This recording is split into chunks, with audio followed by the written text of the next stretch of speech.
Okay, so we've started working on the turbo. The one on the driver's side, the one which is more worn. As you can see, remove the cartridge, put on the new one.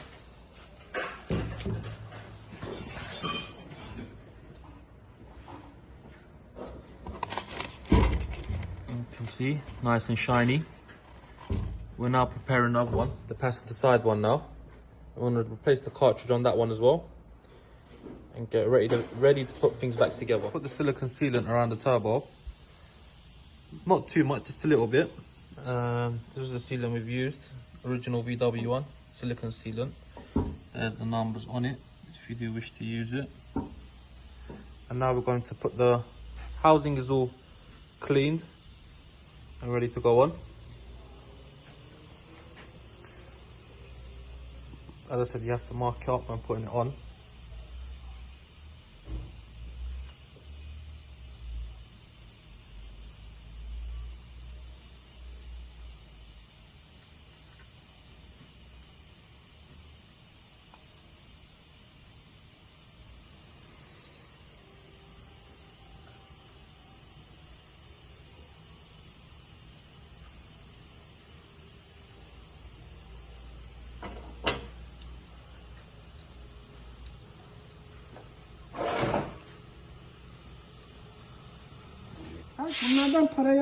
Okay, as you can see, we replaced both the cartridges on both turbos. This is the passenger side turbo, the driver side. And here are the old cartridges. As you can see, this one is the driver side turbo. The blades are very bad as well, as you can see on this one. It's making a slight noise as well. And this is the passenger front one. This one not as bad, but still some play.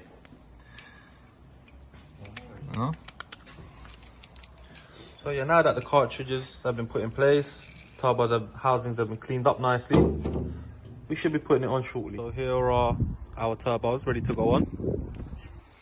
And here's the oil pressure valve, one-way pressure valve that we replaced. New ones in there.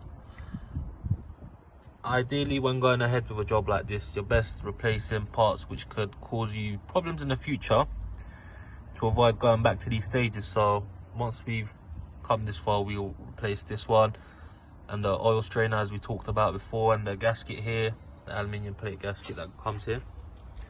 But before all that, we'll put the turbos on and then we'll put the gasket and the plate on. As once we put the turbos on, it's going to be easier to put the clamps on, whereas the other way, if we put this on, putting the clamps on will be much more difficult for us. Okay, so we've got our turbos ready to go on. As you can see, we've replaced the one-way oil pressure valve that comes before the oil strainer. New gasket ready to go on. Now we're gonna put the new oil strainer on, put the plate on, tighten it up nicely, then get ready to put the turbos on. Okay, so now we've replaced the rubber O-rings on the coolant pipes that go into the turbo and the oil feed, oil return rubber O-rings as well. We're preparing to put the plate on. As you can see, we've cleaned it up. Put the new oil strainer in as well. There's the new gasket.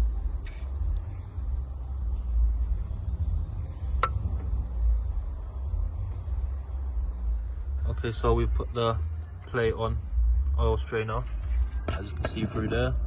Gasket, sensors plugged in. Passenger side turbo on as well. Exhaust clamp on, tightened up.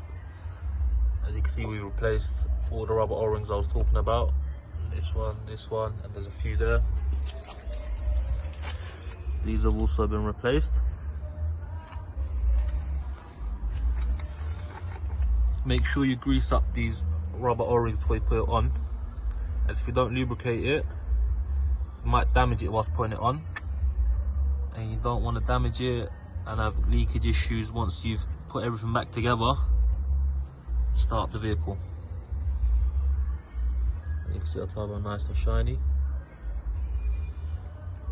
Okay, so here as you can see, turbos are on, cooler lines are on, oil feed, oil return, plate as we discussed before.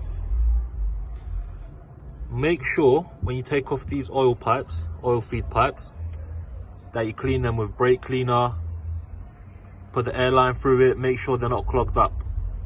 100% make sure that you do clean it, as if you do put it on with a clogged up oil line, they're just gonna smoke up the turbo 3 days later again. Now these two bolts here, these two here, and the one connector there, they're all the same bolts. This cooler one, they're the same. These two that connect to the turbo, they're part of the cooling pipe. They're the same, they're the shortest ones. As you can see, the oil feed that goes from the plate to the turbo at the bottom, Allen keys, 5mm Allen keys. So, and the oil returns underneath are the same as the top two bolts here. So make sure that you're careful with the bolts that you take off. You don't want to mix them up, as each bolt has its own place. Okay, so we've put these turbo intake pipes on as well, as it's easier to put it on now than later. Just getting access to these bolts from here, this one down here, and another one should be just through here. Now we've gone ahead and replaced PCV valve, just so that we don't have any issues in the future with it, for a peace of mind. Replace the intake manifold gaskets both sides. Now here's the intake manifold ready to go on. Once we put it on and tidy up everything, we can start the engine and test it, or we'll just wait until we close the front end completely and then take it from there. Okay, so we've fitted the intake manifold on. To fit it on, we've had to remove this elbow, as the box at the back, as you can see, wasn't going in, and we've had to release the panel forwards a bit more to allow access through the front. Now it's in, we've connected the hoses, from here to here, these coolant pipes for the intake manifold, and yeah, I'm gonna close up the engine side and just leave the bodywork. Get the engine running, see how it sounds, see how things are, and then close the front end off. Okay, so we've closed up everything, and there's two temperature sensors on the throttle body, which we forgot to put on, so we've had to take off these turbo pipes, this part, take it off, unplug it to get the plugs in, because it wasn't going through any other way. Everything on the front end is on, all the coolant pipes are in place, everything's put back together. Now we're just going to fill up the antifreeze, start up the car, see how things are.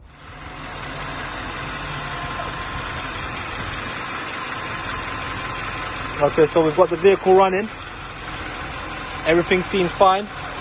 We're just checking if there's any leaks or anything unusual. Once we see that everything's okay, we'll start closing up the front end and give it a good test drive before we hand over to the customer. Okay guys, welcome back again. We finished everything with the vehicle. Bodywork put on the front end. We were very busy, so we couldn't record that at that time. He just cracked on with it.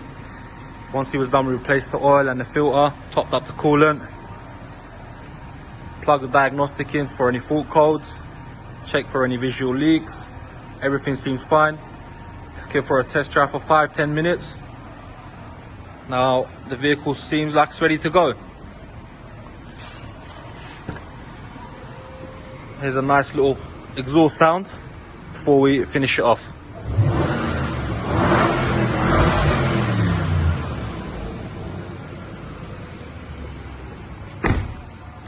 Thank you for watching guys, and I hope you like, comment and subscribe. Thank you.